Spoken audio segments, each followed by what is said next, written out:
ਵਾਹਿਗੁਰੂ ਜੀ ਕਾ ਖਾਲਸਾ ਵਾਹਿਗੁਰੂ ਜੀ ਕੀ ਫਤਿਹ। ਵਿਰਸਾ ਚੈਨਲ ਦੀ ਪੇਸ਼ਕਸ਼ ਸਫਰੇ ਸ਼ਹਾਦਤ ਨੂੰ ਸਮਰਪਿਤ ਇਹ ਉਪਰਾਲਾ ਆਪਣੇ ਇਤਿਹਾਸ ਸੰਗਤਾਂ ਨੂੰ ਜਾਣੂ ਕਰਵਾਉਣ ਦੇ ਲਈ ਹਿੰਦੀ ਵਿੱਚ ਲਿਖਿਆ ਗਿਆ ਹੈ। ਤੇ ਆਓ ਅੱਜ ਦੀ वीडियो ਦੀ शुरुआत करते हैं। पहाड़ी राजे जिनको गुरु गोबिंद सिंह जी की कार्रवाइयों से अपने धर्म और सत्ता के लिए खतरा लग रहा था, इन दैट टाइम जो वहाँ के मुगल एम्परर थे सम्राट औरंगजेब, उनके पास मदद के लिए गए। औरंगजेब उस टाइम साउथ में थे। उन्होंने लाहौर और सरहंद के सूबेदारों को गुरु गोबिंद सिंह जी के अगेंस्ट एक्शन लेने का ऑर्डर दिया। इन 1701 दे अटैक्ड ऑन अनंतपुर साहिब। 3 साल तक सिख मुगलों की तरफ से हो रहे अटैक को स्ट्रांगली फेस करते रहे। एट द एंड ऑफ 1704 वैरियों ने किले को चारों तरफ से घेर लिया और किले के अंदर पानी और राशन ले जाने से भी रोकने लगे। एज अ रिजल्ट सिख भूख और प्यास की वजह से तंग आने लगे और हर चढ़ते सूरज के साथ उनके शरीर की ताकत कम होने लगी। दूसरा, दुश्मनों और सिखों की फौज की गिनती पे जमीन आसमान का फर्क था। फिर भी पहाड़ी राजे और मुगल फौज के जर्नैल को इस बात का ज्ञान तो था ही कि वो शरीर की ताकत का इस्तेमाल करके किला खाली नहीं कर पाएंगे। तो पहाड़ी राजे और मुगल फौज के जर्नैल ने गुरु गोबिंद सिंह जी से विनती की और कस्में खाई कि अगर वो किले को छोड़कर जाने का मन बना ले तो उनको बिना किसी खतरे से जाने दिया जाएगा। मतलब कि उनके काफिले पर कोई भी हमला नहीं किया जाएगा। बेशक गुरु गोबिंद सिंह जी को इस बात का पता था कि मिलकर दगा करेंगे ये वादे के रंग में। फिर भी वादे को ध्यान में रखते हुए गुरु साहिब ने अनंतपुर साहिब से जाने का मन बना लिया। 1761 तकरीबन 21-22 दिसंबर मंगल बंद की रात को गुरु साहिब अनंतपुर साहिब से चले गए और कीर्तपुर से होते हुए रोपड़ की तरफ चलने लगे। और इसी के साथ ही सरहंद और चमकौर साहिब की खूनी किस्सों की लड़ी शुरू होती है।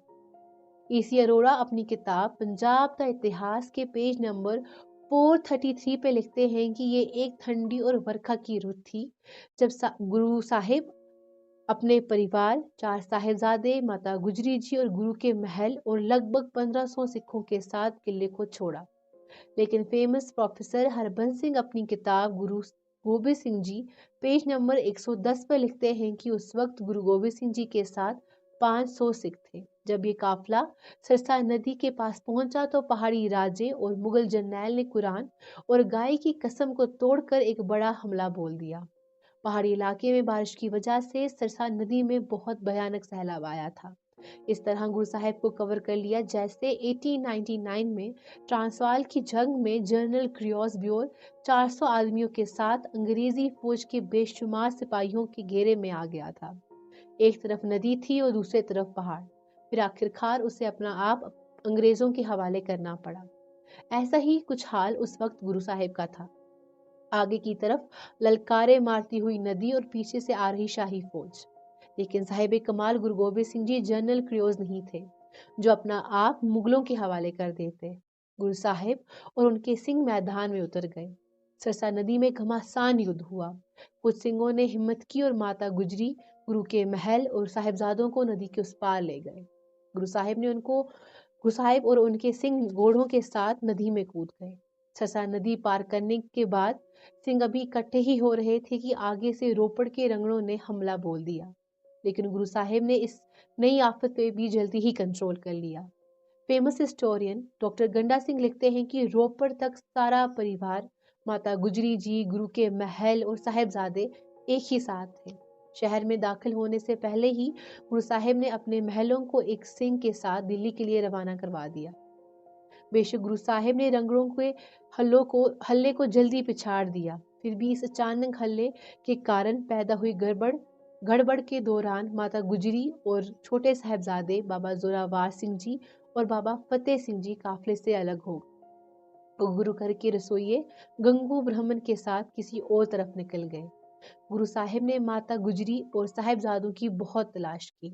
इनहेरेंटली सिचुएशन में गुरु साहिब का आगे जाने का दिल नहीं कर रहा था। बकौल अल्लाह यार खां जोगी लिखते हैं, लख्त जिगर हजूर के इस दम बिछड़ गए, पांव वही वफूर मोहब्बत से गड़ गए। लेकिन वक्त रुकने की इजाजत नहीं दे रहा था। वैसे भी गुरु साहिब ने कभी रुकना सीखा ही नहीं था और ना ही वो वक्त के हिसाब से खुद को ढालते थे। गुरु साहिब ने वक्त के तौर तरीकों को भी बदल कर रख दिया था और गुरु साहिब ने अपने डिसाइड किए हुए प्रोग्राम के अकॉर्डिंग ही चमकौर की तरफ चले गए और अपने सिंह और बड़े साहिबजादों के साथ चमकौर की तरफ रवाना हो गए। इतिहास को समझते हुए हम उस स्थान पे पहुंचते हैं जहां छोटे साहिबजादों ने बहुत बड़ा कारनामा करके दिखाया था। अल्लाह यार खां जोगी, जोरावार और फतेह का इस दम बया सुनो, पहुंचे बिछड़ के हाय, कहां से कहां सुनो। माता गुजरी और छोटे साहिबजादे काफले से बिछड़कर गंगू के गांव शहरी मुरंडे पहुंचते हैं। माता जी के पास धन दौलत और देखकर गंगू की नीयत बदल गई। उसने रात के वक्त माता जी का सारा पैसा और गहना चुरा लिया। सुबह उठ के माता जी ने जब देखा कि धन दौलत गायब है तो उन्होंने गंगू से पूछ पड़ताल की। अपनी गलती को एक्सेप्ट करने की बजाय वो उल्टा माता जी को जिम्मेवार ठहराने लगा। माता जी के साथ बुरा व्यवहार करने के बाद वो जल्दी से मुरंडे की तरफ चला गया। उसका मुरंडे जाने की वजह यह है कि वो अपनी गलती को छुपाने के लिए माता गुजरी जी और छोटे साहिबजादे को गिरफ्तार करवाना चाहता था। मुकोल शायर, चुपचाप घर से चल दिया फिर वो नमक हराम, पहुंचा वो उस जगह पे मुरंडा था जिसका नाम। बस फिर क्या था, वो मुरंडे के कोतवाल के पास पहुंचा। गल जाए दस्ती सारी पेट वाली, इसका ये मतलब था कि मेरे घर प्रीतम के लाल है। इस तरह गंगू ने लाचार माता जी और छोटे साहिबजादों को मुरंडे की पुलिस को लाकर गिरफ्तार करवा दिया। डॉक्टर गंडा सिंह लिखते हैं कि माता जी ने उसे समझाने की बहुत कोशिश की, को लाकर गिरफ्तार करवा दिया। डॉक्टर गंडा सिंह लिखते हैं कि माता जी ने उसे समझाने की बहुत कोशिश की, पर वो अपनी इस करतूत को छुपाने के लिए उनको पकड़वाने की साजिश करता रहा और पास ही के गांव मुरंडे के जानी खान और मानी खान को साथ लाके माता जी और छोटे साहिबजादों को सुबह सवेरे गिरफ्तार करवा दिया। ये बात 23 दिसंबर की सुबह की है। जानी खान और मानी खान उनको रथ में बिठाकर सरहंद की तरफ ले गए। सूरज निकलने से पहले ही वो सरहंद पहुंच गए और एक कुएं के पास रुक गए जहां माताजी और साहिबजादों ने पानी पिया। थोड़ा वक्त वहीं रुककर और शाम को उन तीनों को सरहंद के सूबेदार वजीर खान के हवाले करा दिया। सूबेदार ने उन्हें अगली कार्रवाई तक सरहंद के एक बुर्ज, जिसको ठंडे बुर्ज कहा जाता था, उसमें नजरबंद कर दिया। गुरु कर के एक श्रद्धालु बाबा मोतीराम मेहरा ने अपनी जान की परवाह ना करते हुए रात के वक्त ठंडे बुर्ज में दाखिल होकर छोटे साहिबजादों और माता जी को दूध पिलाने की सेवा की। बाबा मोतीराम मेहरा का ये कारनामा सिख हिस्ट्री में सुनहरे शब्दों में दर्ज है।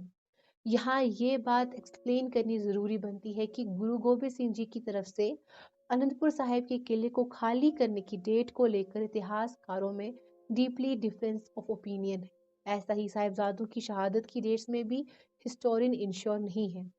हाथों लिखी हुई डेट्स को महानता दी गई है, जिसके अनुसार हर साल सरहंद फतेहगढ़ साहिब में साहिबजादों का शहीदी दिवस मनाया जाता है।